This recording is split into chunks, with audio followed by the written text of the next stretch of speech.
দেখো chicken chowmein খেতে কার না ভালো লাগে, সবার ভালো লাগে। আবার কিছু পাবলিক এসে বলবে দিদি আমার ভালো লাগে না। আরে যাদের ভালো লাগে না তোমরা ভিডিওটা দেখবে না? তাহলে চলো শুরু করি।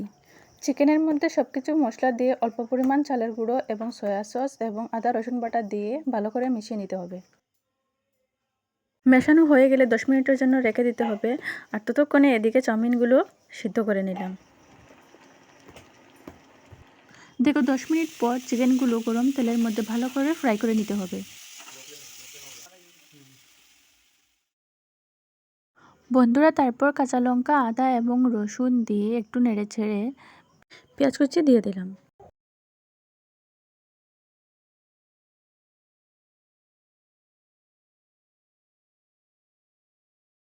পেঁয়াজ কুচিগুলি একটু লাল হয়ে গেলে দিয়ে দেবো চাউমিন।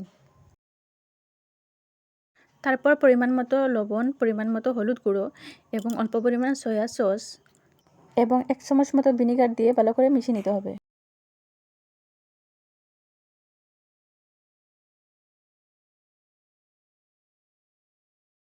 তারপর লো স্টিমে রেখে চিলি সস এবং ম্যাগি মশলা আর সেই ভাজা করা চিকেনগুলো দিয়ে একটু ভালো করে মিশিয়ে নিতে হবে। বন্ধুরা এত টেস্ট হয়েছে তোমাদের কি বলবো, তোমরা ট্রাই করে অবশ্যই দেখতে পারো।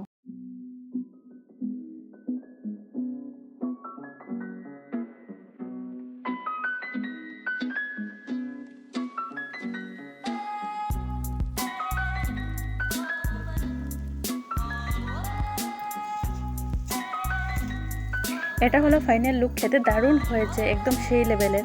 তোমরা ট্রাই করে অবশ্যই দেখতে পারো। চলো টাটা।